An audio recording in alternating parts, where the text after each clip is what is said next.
A palavra do Senhor no Evangelho, segundo João, capítulo 1, versículo 14, vai dizer que o Verbo se fez carne e habitou entre nós. Quando a Bíblia nos revela isso, ela revela que Deus se desce da sua glória e vem viver entre os homens. Ele se faz carne e vem viver entre os homens, né? E o que eu acho muito interessante é que lá no livro de Gênesis, capítulo 3, versículo 8, vai falar que depois que Adão e Eva pecaram, né? E eles ouviram os passos de Deus no jardim do Éden, eles se esconderam, né? É interessante notar que quando eles falam que quando Adão e Eva ouviram os passos de Deus no jardim e se esconderam, é interessante ver que eles já tinham aquela experiência de convívio. Ou seja, aquilo era uma intimidade que o ser humano vivia com Deus, que Adão e Eva tinham com Deus, a ponto de ouvir os seus passos, né, e reconhecer que aquilo ali era Deus, né? Porque a Bíblia não nos diz que ele ficou confuso com aqueles passos, ou não sabia de quem era aqueles passos, mas ele sabia que aquela hora era a hora que Deus o visitava, né? E que eles se esconderam porque tamanha era a certeza de que era Deus que estava presente, né? Então a gente vê que Deus sempre tentou uma proximidade, uma vida de intimidade com o ser humano, né? Adão e Eva perderam isso quando desobedeceram a Deus e, consequentemente, todos nós, feridos pelo pecado também, né? Perdemos essa intimidade com Deus. Mas aqui em João, ele vai dizer que o Verbo se fez carne e habitou entre nós. Ele fez mais, né? Mais uma vez ele está tentando, ele veio tentar uma proximidade com o ser humano a ponto de se despir da sua glória e vir morar entre os homens e ser um de nós, exceto no pecado, como nos ensina a Escritura, né? E ele veio, viveu e experimentou de todas as nossas dores.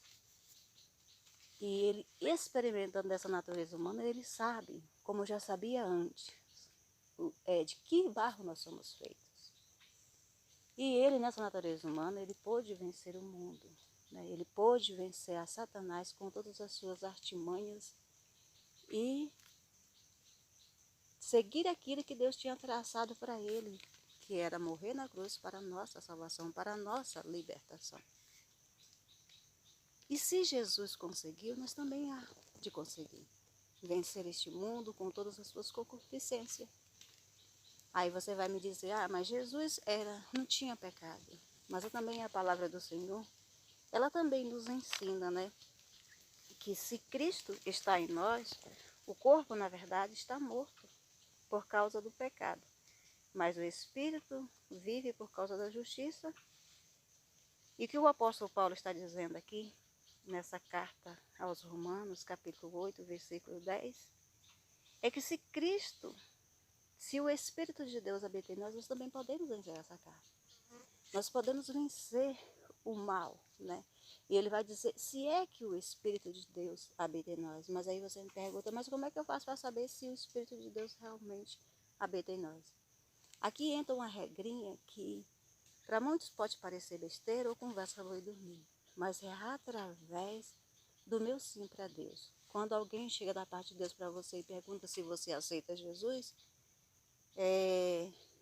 você automaticamente começa a participar desse reino de Deus, de forma que o Espírito de Deus é introduzido em mim.